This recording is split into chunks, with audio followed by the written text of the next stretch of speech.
Assalamualaikum warahmatullahi wabarakatuh.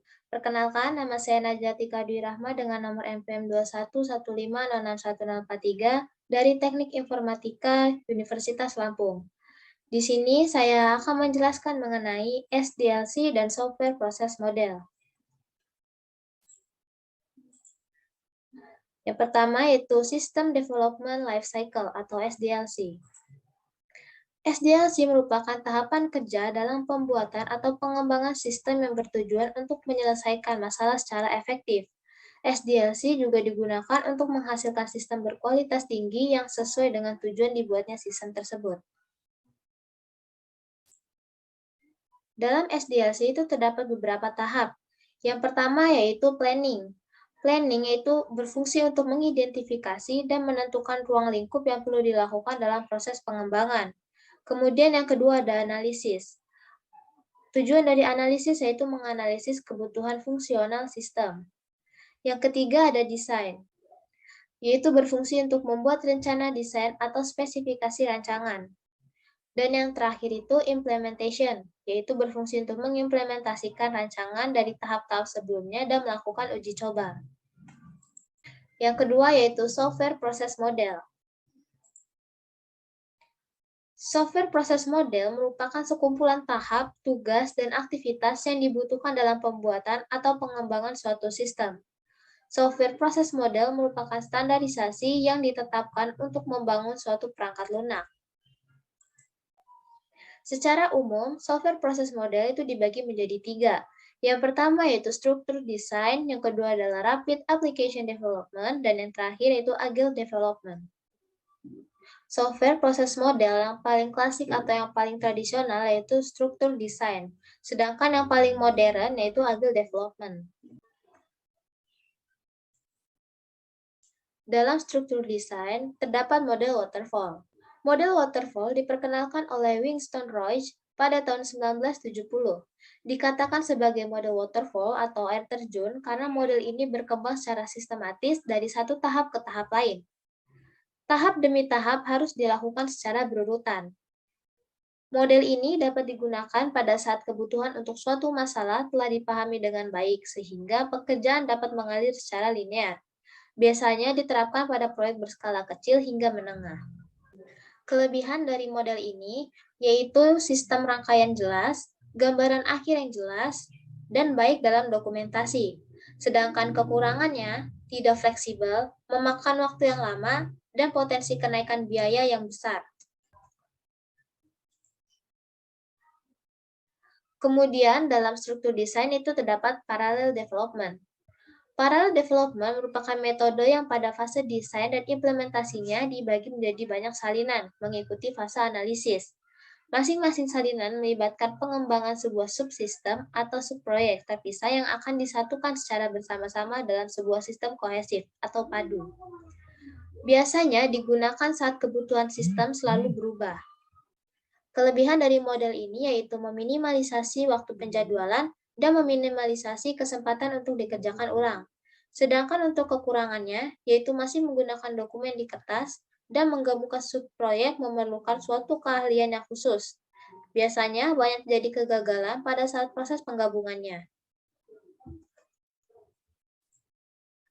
Kita beralih ke Rapid Application Development. Yang pertama yaitu ada Phase Development. Phase Development membagi sistem secara keseluruhan menjadi beberapa versi sistem. Setelah versi pertama terselesaikan, maka pengembang akan memulai lagi ke versi selanjutnya. Model ini biasanya menghasilkan versi aplikasi yang memiliki series.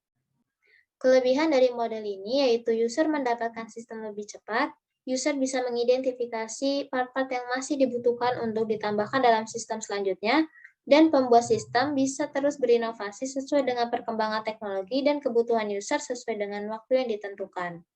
Sedangkan untuk kekurangannya, user menjalankan atau menggunakan sistem yang belum sempurna, dan biasanya terjadi pengulangan. Maksudnya, pembuat sistem akan menganalisa ulang program yang sudah ada agar bisa dikombinasi dengan part sistem yang baru. Kemudian yang kedua yaitu prototyping. Pada prototyping, aktivitas analisis, desain, dan implementasi dilakukan secara bersamaan.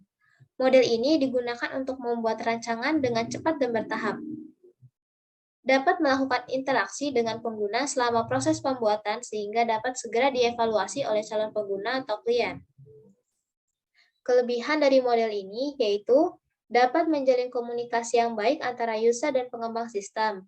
Setiap perbaikan yang dilakukan pada prototipe merupakan hasil masukan dari user yang akan menggunakan sistem tersebut.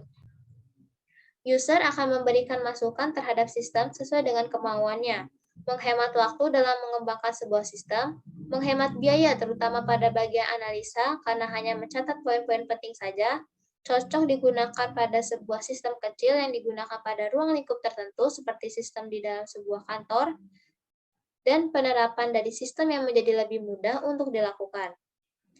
Sedangkan untuk kelemahannya, yaitu untuk menghemat waktu, biasanya pengembang hanya menggunakan bahasa pemrograman sederhana yang mungkin rentan dari segi keamanannya. Dan untuk yang kedua, yaitu tidak cocok untuk diimplementasikan pada sebuah sistem yang sangat besar dan global, seperti sistem operasi komputer. Yang ketiga yaitu spiral model. Model spiral merupakan gabungan dari model prototyping dan model waterfall, dengan penekanan yang tinggi pada analisis resiko tiap tahapnya.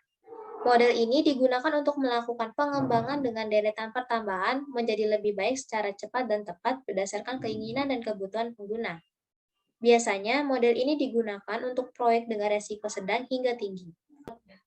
Kelebihan dari model ini yaitu setiap tahap pengerjaannya dibuat prototyping sehingga kekurangan dan apa yang diharapkan oleh user dapat diperjelas dan juga dapat menjadi acuan untuk user dalam mencari kekurangan kebutuhan.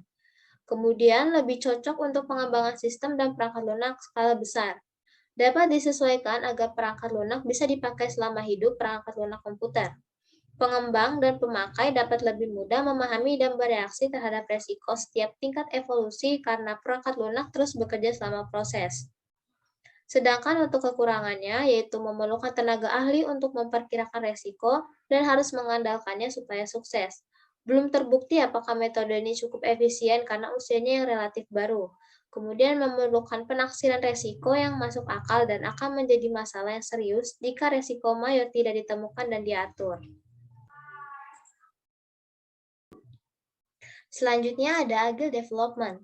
Yang pertama, Extreme Programming atau XP. Model ini sangat cocok diterapkan dengan jumlah pengembang yang terbatas. Menggunakan sumber daya yang sangat terbatas tentu saja membuat alur kerjanya tidak sama dengan model lainnya. Model ini biasa digunakan oleh pengembang yang dibentuk dengan skala kecil atau medium saja dengan tujuan agar dapat menghadapi requirements yang tidak jelas ataupun terjadinya perubahan requirements yang sangat cepat.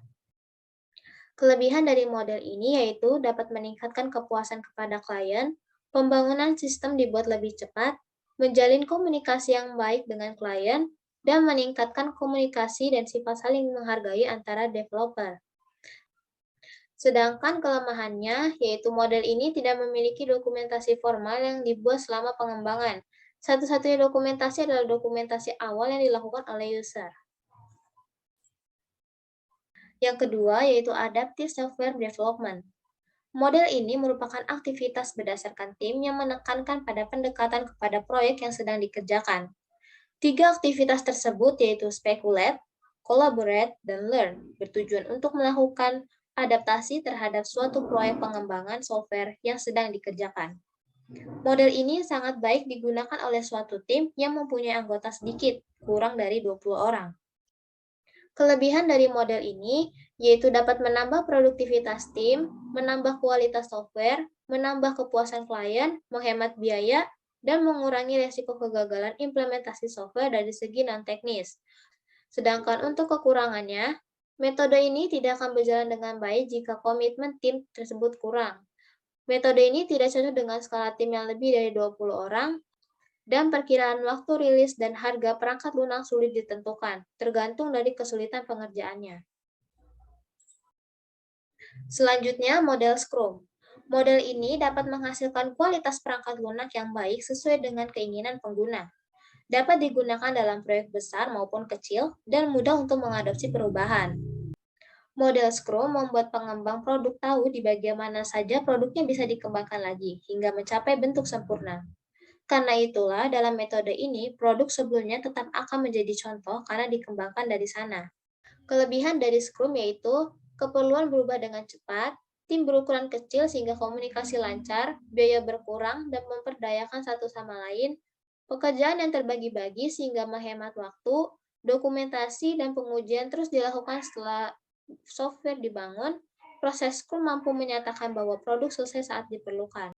Sedangkan untuk kekurangan dari Scrum, developer harus selalu siap dengan perubahan karena tiap perubahan akan selalu diterima. Cukup sekian dari saya. Terima kasih sudah menonton video ini. Untuk kurang dan lebihnya saya mohon maaf. Saya akhiri. Wassalamualaikum warahmatullahi wabarakatuh.